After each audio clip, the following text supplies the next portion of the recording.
Okay, so I am going to talk about an ebook called Brigid of Kildare. You can buy a physical copy of it, but I chose to get the ebook version. Kind of glad I got the ebook version. So there's 3 different voices, which I'm okay with because I've read like pretty much every single Jodi Picoult book, so I'm used to that.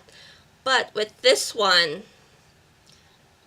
the story isn't like moving forward like you would be used to say with a Jodi Picoult book. This one, you're reading like some points of it will have like 2 or 3 chapters in like Brigid's view or Decius or Alex's point of view. Then I'll cut and go to the next characters, and then the next chapter might go back or it might go to the next character. And for a good majority of it, it seems 3 different storylines are happening, and at times you're like, okay, what's happening now when you go back, say, to Brigid's point of view when you've just read Alex or Decius.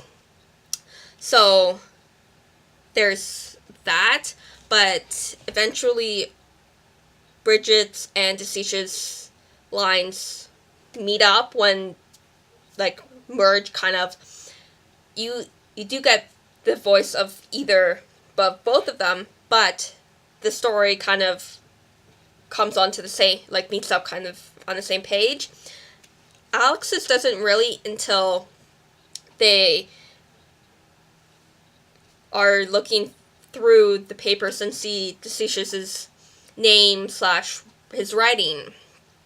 So, and then that comes into play. It's still its own separate storyline, kind of like story B in a way to the story A of Brigid and Decius. So 3 different kind of times, because it does show Brigid's baptism to Christianity. If you are a person who wanted a goddess Brigid kind of story, this isn't it. It is her like secret baptism, like in the pagan community, into Christianity, and then her becoming like a bishop, abbess of her church, and then Decius being her scribe and all this, and then Alex, present day, kind of her storyline of going to Kildare, looking at all these different manuscripts of what could be sold and helping them keep alive. So Decius,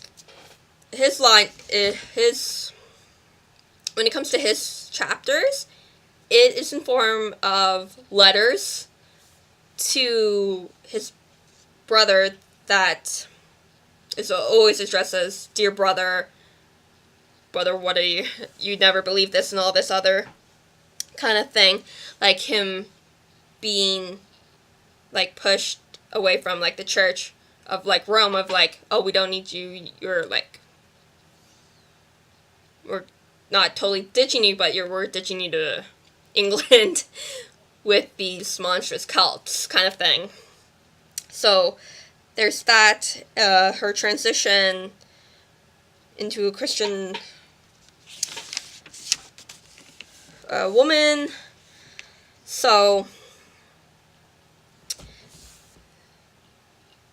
Brigid's and Alex's chapters are just like any other kind of like novel. You would say Brigid said that, Alex went to the Vatican and all this other stuff.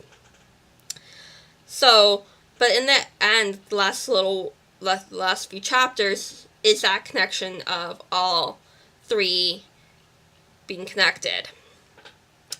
So there was that. So for me,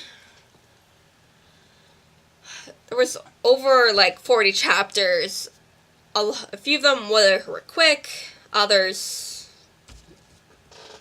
regular standard, but I did have to push myself to continue on to finish it. It was a nice read, but not what I was expecting or wanted. If you want a read of her, like a fictional version of her becoming not a saint, but as a Christian woman, this would be a book for you to have a look at. So, and it's a nice little piece of historical kind of fiction. And if you're looking for a Christian read, not really on top of the list of a Christian read for me. I'm not Christian, so I wouldn't know, but there's that. So, happy readings.